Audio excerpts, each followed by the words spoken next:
challenging.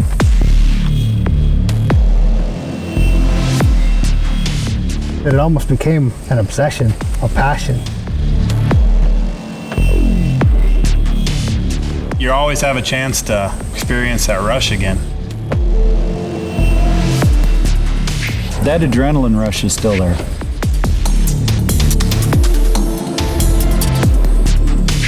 It always gets your blood pumping. That's what makes a guy want to do it, is the adrenaline rush. It's fun. That's all there is to it. Rather do it than sit at home and do nothing.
I don't know, it's hard to explain.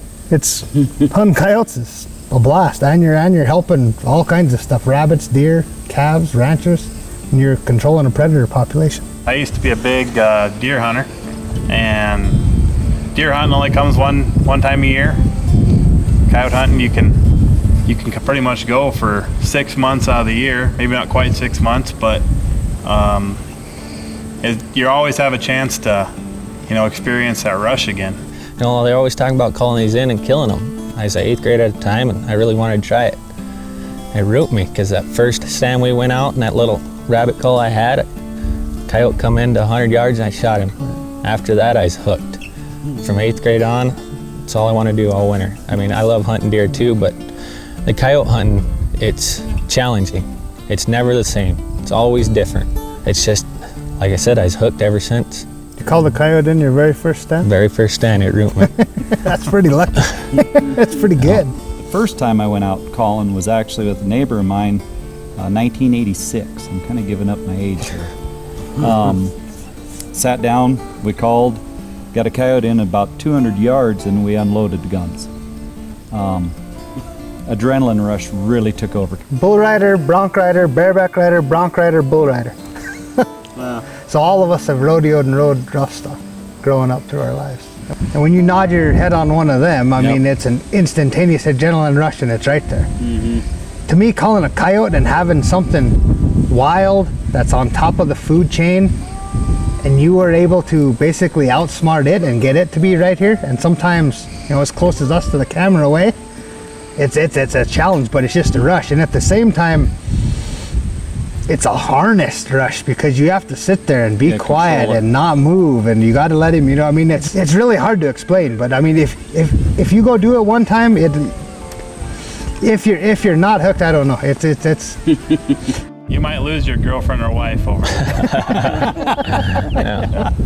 It's about getting outdoors, the five of us hanging out together, doing what we love, having fun, and doing it to help keep the predator population down, helping deer, antelope, cows, ranchers, everything. And that's what it's about. That's why we do this. We don't do it to go out there and have perfect sets every time. We say we do, but A bad day calling beats a good day at work any day. Absolutely. Yes. every day. Absolutely.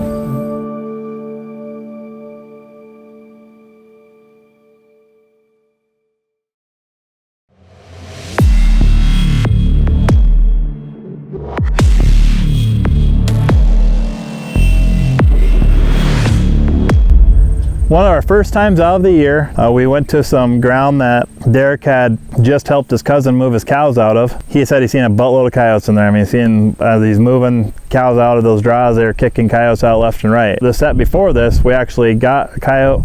The first time we called the pasture, first set, called one up, shot it. So we were already pretty pumped up and went to another nice spot where we were overlooking a nice dog town. Always set up just how we want to, you know, kind of overcalling a prairie dog town. And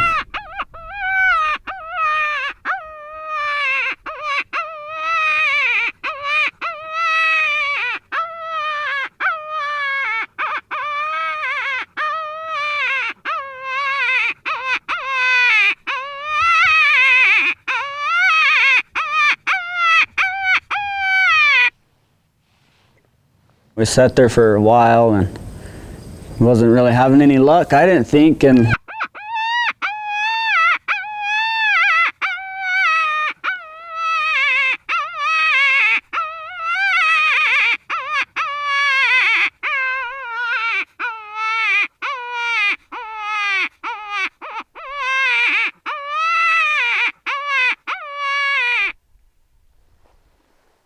Nothing was coming. Well, Lonnie just happened to glance over and see this coyote. He's just more or less sitting down, and Lonnie seen him in that tall red grass. And I was pretty sure it was a coyote. I got to looking and yep, seen him moving his head. It was dang sure a coyote, so. Blended in just perfect. I really never seen the coyote. I couldn't quite pick him out, and Lonnie made the call as far as, you know, I think we should try and move in closer because it's really windy and I wasn't comfortable shooting that distance with that wind. And I'm wondering though if we just pack up, climb up where that cedar is, let out a howl if she'll pick her head up. And then because that cedar, the hill of cedar is, that's 300, so that'd make about a 400-yard shot. She looked like she was just sitting there, like gonna bed down, you know? Knew if we closed the distance and put a little work in, we could make a successful hunt out of it. You know, we snuck down across that draw by that prairie dog town up the other side of the hill, and man, we couldn't spot him. I thought he just took off and squawked around and barked and howled, and he poked his head up, and sure enough, there he was. And kind of coax her, and if not, we'll dust her, okay? I mean, where our wind's blowing right on her, but.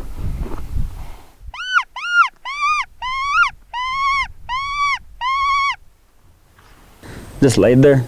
Would never move. Could just shoot her, take your time and squeeze off. So we just decided to take the shot from there, you know, and got him zeroed in, dialed in, and nice shot there. Oh yeah, good shot, buddy. I know. That's all done. 350. 350. All right. Oh, she made us work a little bit. Yeah. Seen this coyote on the last set. I don't think Derek really believed me. I didn't believe him at all. But I seen her sitting up here on this hill. Him, her, don't know what it is, but we're about to find out. Decided to 650 from where we were sitting. We closed the distance a little bit. Looked like she was bedding down. Sure enough, she must have bedded down right behind that hill. Wind's at her back, but why we shoot them rifles, huh, Derek? That's how it's done, yes. Derek, I mean, that shot, 350, shooting his 6mm XC, that's a pretty good chip shot for that gun. Can't go wrong when you shoot a custom-built gun. Yeah. 6XC, built by Travis Stevens, CS Customs. You bet. Swagger bipod, lane silencer. It's just the way to go. Boom. Deadly combination. Tell you what. Good shot, Derek.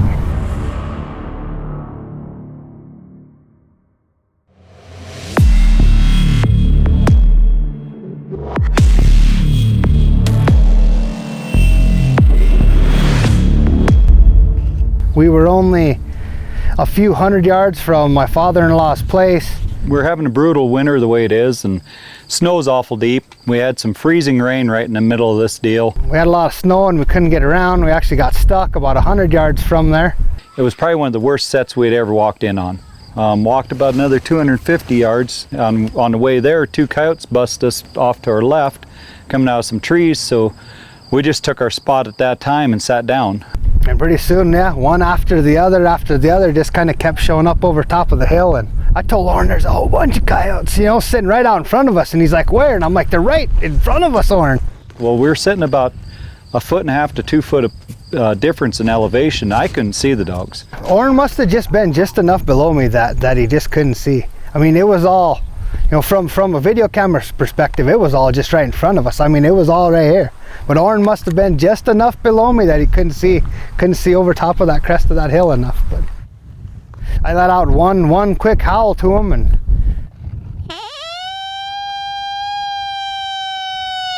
I think she wasn't expecting what happened after we howled. And then we kind of just did a little bit of really light rabbit, and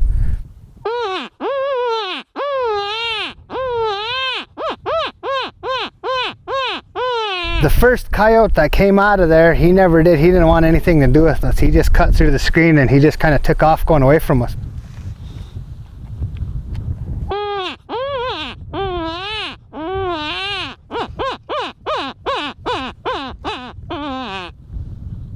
I think I had 4 in that camera right there, and Oren couldn't see any of them.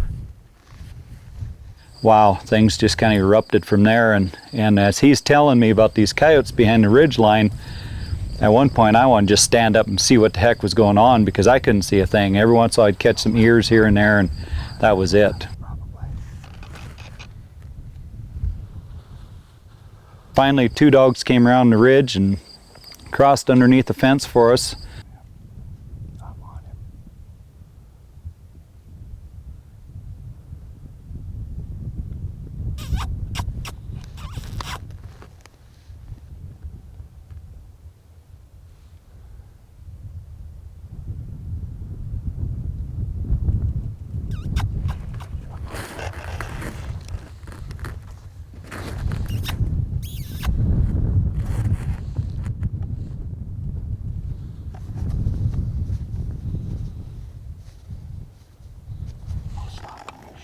Woo.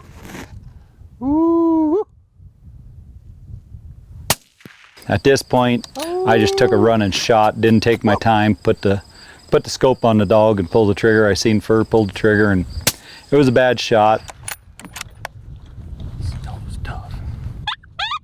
Everything seems like it's slower when you're behind the camera. You know?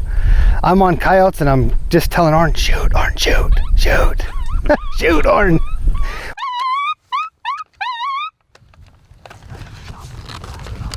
Well, I look over and yeah, he had a bullet jammed.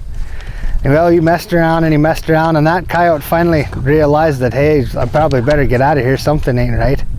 Well, in the meantime of that, another coyote had come along the fence line up above him, presented a pretty good shot to Oren, about 300, and Oren still was having trouble with his gun. Yeah,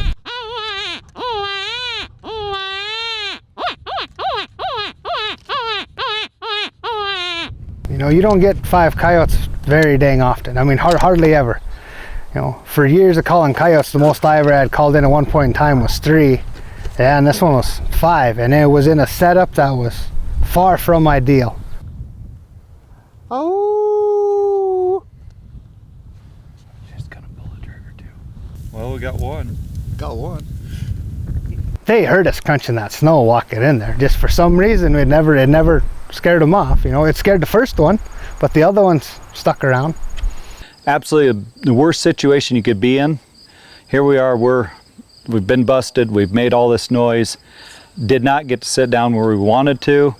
It just goes to show that not everything has to be perfect to get coyotes. I mean, if you was going to hand pick spots and you give me 15 spots to pick, that would be the last one that I would have chose. And it produced 5 coyotes. So I mean, yeah, phenomenal hunt. We only got 1 coyote, but it was still a phenomenal hunt. Just to have 5 coyotes right out in front of us.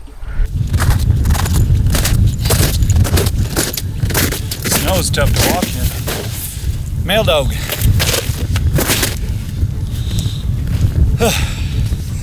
It's like frozen glass.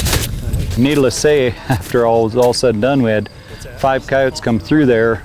At the end of the day, we got 1 coyote in a bad set. Well, let's go get some more. Well, let's move on.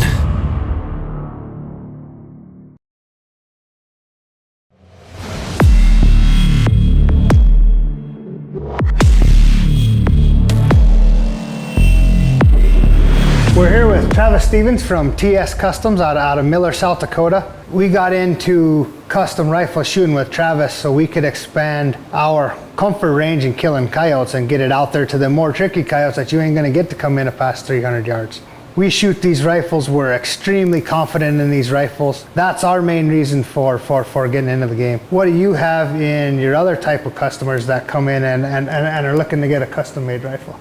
That's definitely the most common thing we see is guys wanting to stretch the limits of where they can effectively take game, whether that's coyotes, deer, elk, whatever it might be. I mean, of course, we build a lot of competitive shooting rifles like you'll see here. These are a couple of my match rifles. That's for a different purpose, but we still build more hunting guns than we do anything. I mean, that's, in America, I mean, everybody hunts, especially in part of the world where we're at, and where we're at here in South Dakota, it's flat, open country, no trees. It's not uncommon to see a deer on the other side of that quarter, and he's 800 and some yards away, and there's just not a way you're going to get to him besides to reach out and touch him with a rifle. And that's just, you're not going to get that done with a factory rifle. It takes a rifle capable of that well under sub MOA accuracy. A lot of these rifles are with a good hand load and the right optics, they're shooting sub quarter MOA consistently for guys, and it takes that kind of accuracy to reach out and touch game at that distance. And you're shooting at a grapefruit, maybe a softball for the real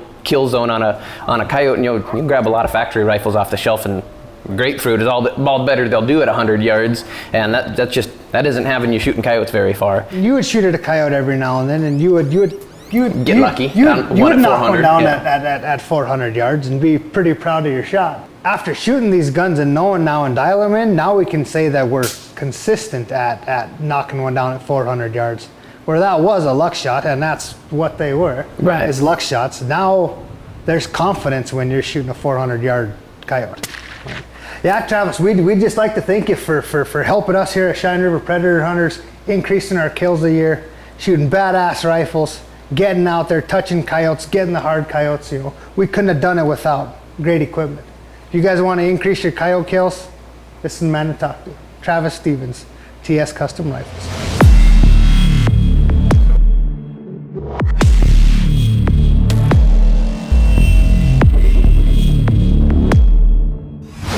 Next time, Coyote just happened to go running down the draw. a city boy from Baltimore Never shot a coyote. gets the hunt of a lifetime, and the South team gets a green light to call a spot they've been itching to call.